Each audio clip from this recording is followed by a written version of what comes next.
왜 어떤 나라는 부유하고 어떤 나라는 가난할까?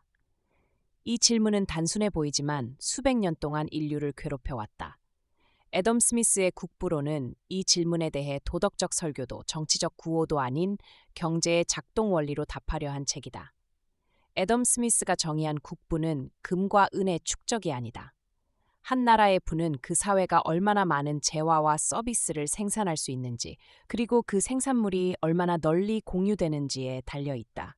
즉, 국부란 저장된 부가 아니라 지속적으로 창출되는 생산 능력이다. 국부론에서 가장 중요한 개념은 분업을이다. 스미스는 핀 공장의 예를 든다. 한 사람이 모든 공정을 맡으면 하루에 몇 개의 핀밖에 만들지 못한다. 하지만 공정을 세분화하고 각자가 한 가지 일에 집중하면 생산량은 수십 배 이상 증가한다. 분업은 숙련을 낳고 시간 낭비를 줄이며 기계화의 가능성을 연다. 그리고 이 분업을 가능하게 하는 조건은 바로 시장 규모다. 스미스는 인간을 이기적인 존재로만 보지 않는다. 그는 인간에게 타고난 교환 성향이 있다고 본다. 사람들은 호의에 기대기보다 서로의 이익을 제시하며 교환한다. 당신의 이익을 위해 나의 이익을 위해 거래하자. 이 교환의 반복이 시장과 경제 질서를 만들어낸다. 국부론의 가장 유명한 표현, 보이지 않는 손은 종종 오해된다. 스미스의 주장은 사람들이 선해서 사회가 좋아진다는 것이 아니다. 각자가 자신의 이익을 추구할 때 경쟁과 시장이라는 구조 속에서 그 행동들이 조정되며 사회 전체의 부가 증가할 수 있다는 설명이다. 의도가 아니라 구조가 중요하다. 애덤 스미스는 무정부주의자가 아니다. 그는 정부의 역할을 명확히 인정했다. 외부로부터 국가를 보호하는 국방법과 계약을 지키는 사법제도, 민간이 하기 어려운 공공인프라와 교육. 그가 반대한 것은 정부의 존재가 아니라 시장을 왜곡하는 과도한 개입이었다. 국부론은 단순한 고전 경제학 책이 아니다. 이 책은 시스템이 어떻게 인간의 행동을 조직하는가를 설명하는 책이다. 오늘날의 자본주의, 자유무역, 생산성과 경쟁의 개념은 모두 이 책에서 출발했다. 이제 애덤 스미스의 분업과 보이지 않는 손 개념이 현대 자본주의 구조, 기업의 의사결정, 그리고 개인의 커리어와 소비 선택에 어떤 통찰을 주는지 더 깊이 살펴보겠습니다. 자, 애덤 스미스. 이름은 많이 들어보셨죠? 근데 놀라운 건 이 사람의 생각이 무려 250년 전에 나왔는데도 지금 우리 세상과 정말 밀접하게 연결되어 있다는 거예요. 오늘 그 이야기를 좀 해볼까 합니다. 자, 4,800. 뜬금없이 웬 숫자냐고요? 이 숫자가 도대체 뭘까요? 사실 이 모든 이야기의 시작이 바로 이 숫자입니다. 이게 바로 애덤 스미스가 던진 질문이었어요. 아니, 어떻게 노동자 10명이서 하루에 핀을 4,800개나 만들 수 있지? 상식적으로는 말이 안 되잖아요. 자, 이 수수께끼를 지금부터 함께 풀어보시죠. 자, 그럼 첫 번째 단서가 있는 곳, 바로 핀 공장으로 들어가 보겠습니다. 도대체 4,800개라는 어마어마한 숫자가 어떻게 가능했던 걸까요? 스미스가 발견한 비밀은 더 열심히 일해라가 아니었어요. 바로 더 똑똑하게 일하는 방법이었죠. 여기 보세요. 핀 하나 만드는데 무려 18단계나 필요하대요. 철사 뽑고 펴고 자르고 뾰족하게 만들고. 와, 이걸 한 사람이 다 하는 게 아니라 각자 딱 한 가지 작업만 맡는 거예요. 바로 이 생각이 모든 걸 바꿔놓습니다. 이게 바로 그 유명한 분업입니다. 당시 사람들은 이걸 보고 정말 충격을 받았어요. 불을 만드는 방법에 대한 스미스의 기념비적인 통찰이다, 이렇게 평가했죠. 한 가지 일에만 집중하니까 생산성이 그야말로 폭발적으로 늘어난 겁니다. 자, 그럼 이 작은 핀 공장에서 시작된 아이디어가 어떻게 세상을 바꾸게 됐을까요?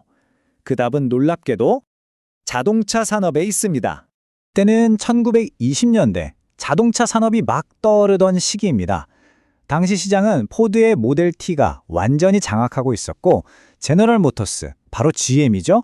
이 회사는 거의 망하기 직전이었어요. 바로 그때 알프레드 슬론이라는 인물이 등장합니다.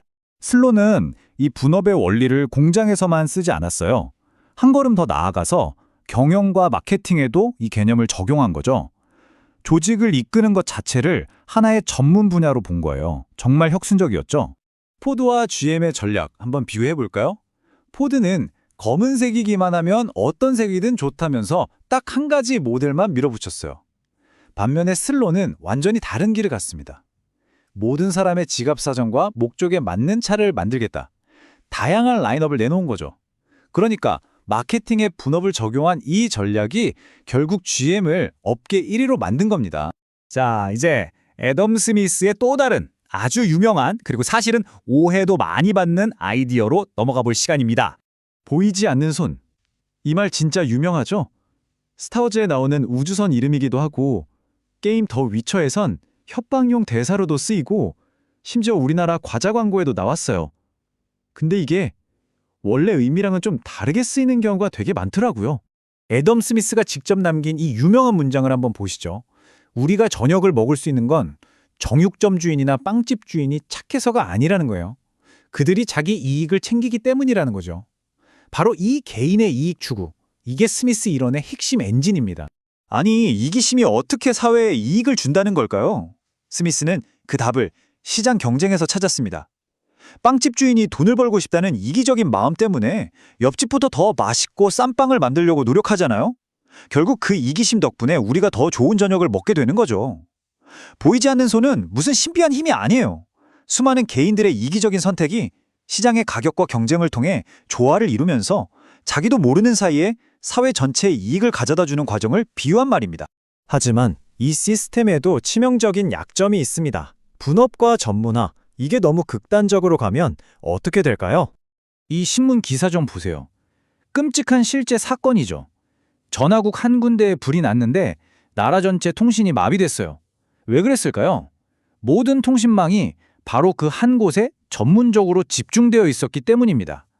단 하나의 실패 지점이 시스템 전체를 무너뜨릴 수 있다는 걸 보여주는 과도한 전문화의 무서운 위험이죠. 그러니까 핵심은 바로 이거예요. 올인의 위험. 모든 걸 한 곳에 집중하는 전략. 이게 효율적으로 보일 수는 있어도 단 한 번의 사고로 모든 걸 잃을 수 있는 치명적인 약점을 갖게 되는 겁니다. 이 위험은 건물 같은 기반 시설에만 해당하는 얘기가 아닙니다. 이 사례를 보세요.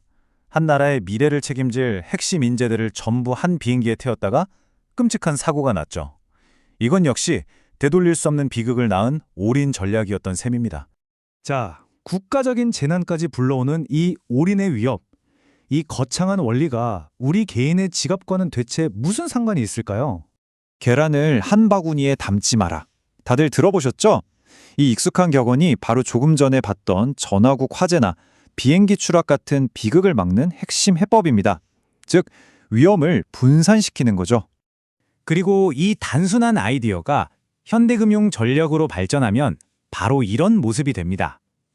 장기 목표를 위한 안정적인 자산, 현금 흐름을 위한 자산, 그리고 고위험 투자를 위한 자산. 이렇게 목적에 맞게 자산을 나누는 정교한 전략으로 발전한 거죠. 이 데이터가 왜 분산 투자가 필수적인지를 아주 명확하게 보여줍니다. 보세요. 매년 최고의 수익을 내는 자산이 계속 바뀌죠. 올해는 주식이었다가 내년에 채권이 될 수도 있는 거예요. 어떤 한 분야에 올인하는 게 얼마나 위험한지 이 표 하나로 그냥 설명이 끝나는 거죠.